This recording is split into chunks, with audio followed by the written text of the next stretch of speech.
Hey everybody, welcome on a beautiful sunny day. 7,820 pounds, triple slide Cougar 29 RLI behind us. This is it's basically the smallest you can effectively make a dual super slide fifth wheel in the living room with an island and some kind of slide in the upper deck. So if what you're looking for is maximum living space and minimum towing length, and as far as I can see, no major issues to report, got a solid one here for you.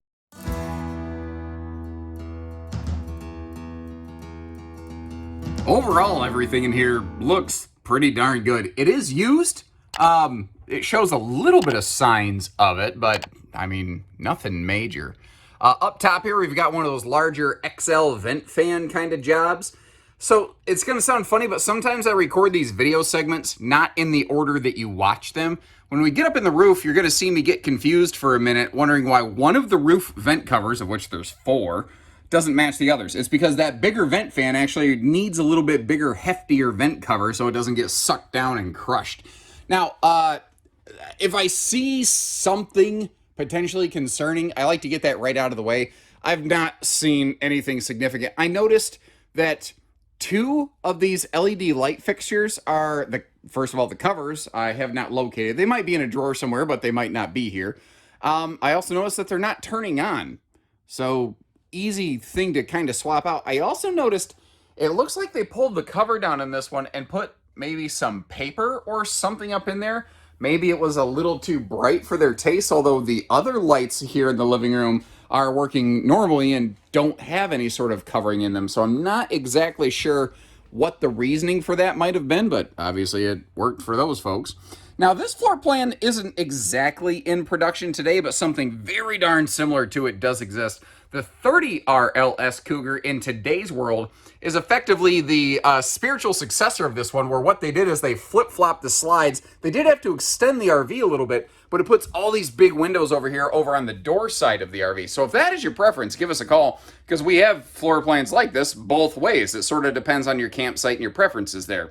Now, that center armrest in that theater seat actually removes. So if you want to convert that more to a love seat, you can. Another thing I want to make you aware of is when I go through used RVs, I always go through and I try to lift up all the shades.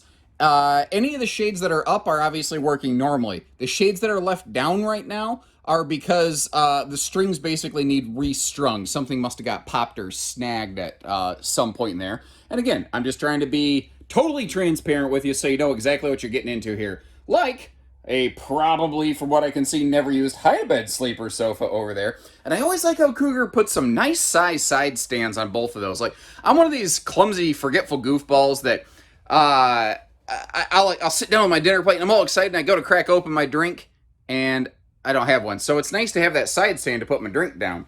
Now, if I take a seat over here, one of the cool things about this one, though, is just the easy viewing entertainment. And no, it is just super easy, not a neck wrecker, direct angle viewing. It's not mounted up all the way in the top of the slide. Like, it seems like the last 2 or 3 years, manufacturers keep scooting the TV up higher.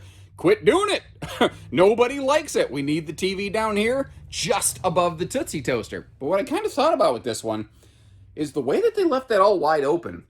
That could, I think, potentially reasonably be used as some sort of work office mini sort of desk station.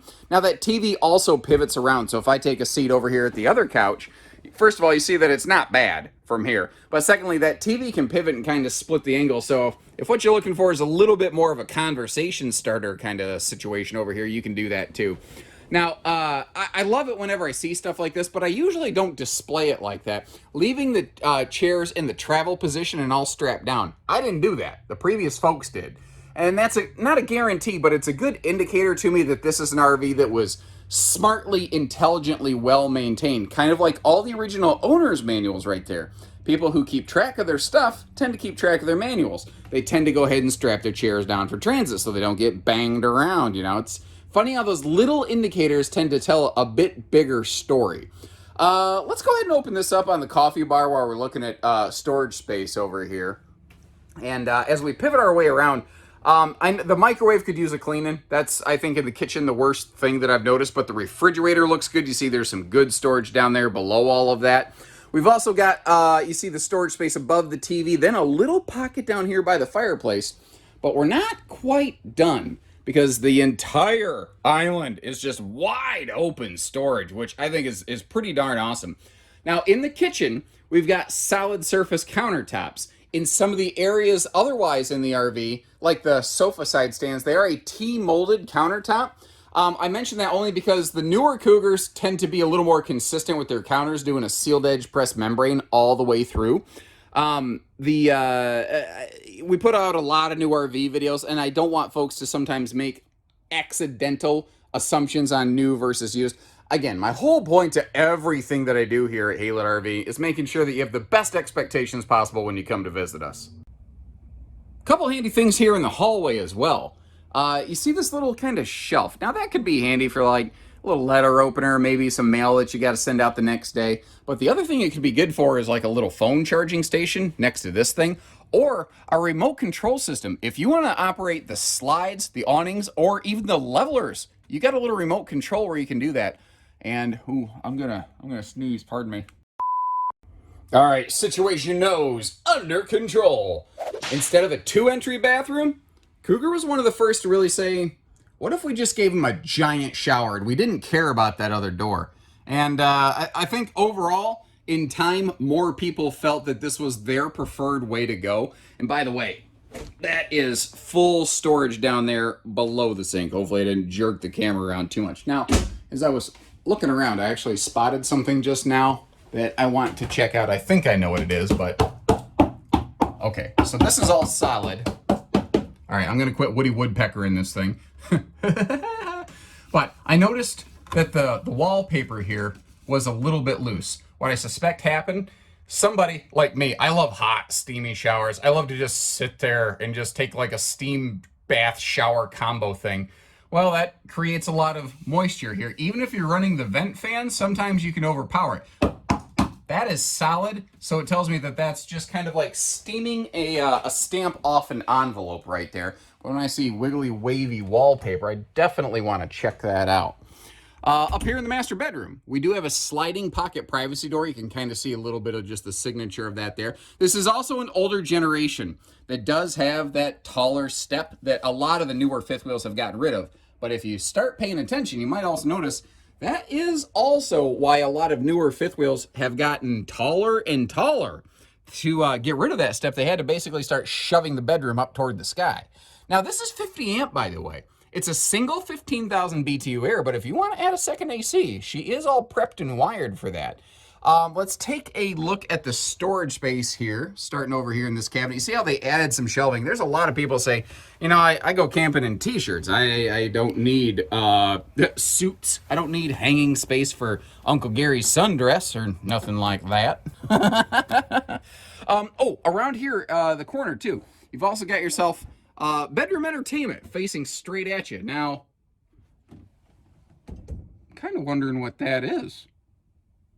That's where your TV goes. Somebody smarter than me. I'm obviously not, I'm just an idiot. For some reason, this seemingly uncomplicated device's purpose is mystifying me. Leave me a comment and let me know, what is this thing that I'm looking at and why am I not smart enough to understand it? Anyway. Oh, that's smart. I almost missed it because they're clear. They added just little holders there so that the stuff that you're putting in those shelves doesn't go away. And personally, I think I'd use that bottom shelf almost, it's like a bucket. I'd use it like a laundry hamper. What does that make sense? Would you do that? Overall, the exterior here looks pretty good. And while the interior is basically still pretty much how it left the factory for the most part, just a couple little signs of usage here and there that we touched on, nothing major. The outside looks really good and has some upgrades. We're going to touch on those as we go. That is a anti-slam friction hinge door, so on a little bit of a breezy day like today, it doesn't get smashed around. Some people actually prefer the non-stable steps, these fold-out steps right here, because it's a little bit easier to get into the RV if it's stored. Some people don't like the idea that stable steps can potentially flip some dirt. Even if you sweep them off, there's still a little bit of residual that does get flipped into the RV. But if you are a stable step fan, this is easily upfitted. Double magnet latch, double magnet catch, double slam latch. Let me make sure I get that correct there. With a side to front, just big expansive pass-through on this thing. I mean, that is, I love that you can get to it from either side, or if you wanted to, you could maybe put up like some cargo netting, or like a little partition wall there if you did want to keep it separated. That battery disconnect switch being easy to reach is also something that I kind of like right there.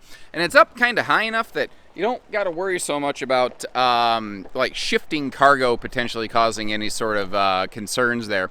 Now the radius nose cap design that they're using on these is generally pretty short bed friendly. And actually, let's talk towing vehicles for a minute.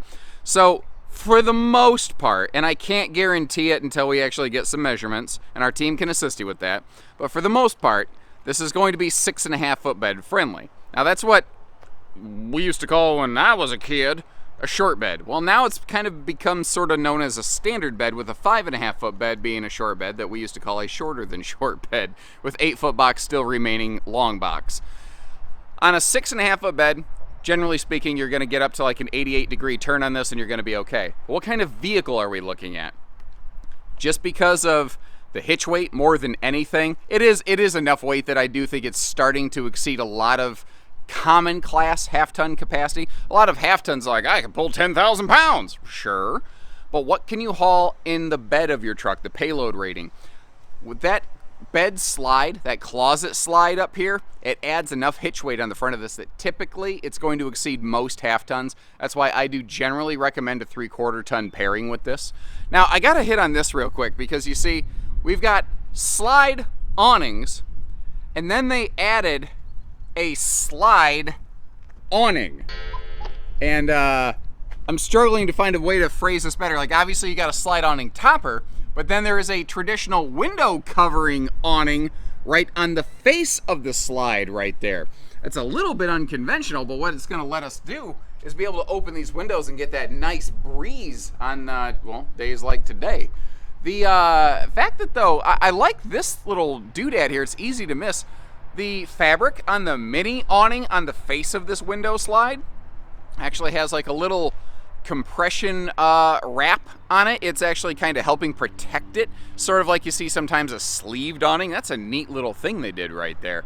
The underbelly of this is enclosed and heated. This was made before this size Cougar is what people would refer to as 4 seasons. This is still an extended season model, and I'm not gonna smoke screen you on that. Simple little docking station. Oh, by the way, this does have automatic leveling. I think that is a big deal feature. Cougar was the first fifth wheel manufacturer in this class to offer standardized factory auto leveling here. Now, it has since become standard not just on Cougar, but like Arctic Wolf and Eagle and pretty much everybody else. If they don't offer it standard, it is still at least optional. Overall, it seems like it's been cleaned, cared for very nicely. Like if I get you right down the glass here, you can still see a lot of sheen left on that skin right there. It's a good indicator that it was probably stored somewhere out of the sun. Now this is all LED tail and markers. One other thing I want to point out for you here is it looks like they were doing some doubles towing. Maybe they had a little boat or something back here, I'm not sure. But they had fabricated on a receiver hitch and then ran a little bit of wiring down here, and I'm guessing that was safety chains back to the trailer. Usually safety chains come from the trailer to the hitch, but apparently they had themselves set up so that they could go potentially either way. Now, if you like this kind of layout, but this one happens to get picked off, or you do prefer new, because there's some people who certainly prefer new over used, give us a call. Jayco makes basically the same floor plan still today with some updates and some upgrades, called either a 28.5 RSTS or a 27RS. I'll leave some links for my most recent videos on those. I can't guarantee that they're 100% current and up to date, but I know at least the 27RS video is pretty darn close. And short of that, you have any questions, like what you see, give us a call. You need financing, you need hitching, you got a trade. We do everything, folks.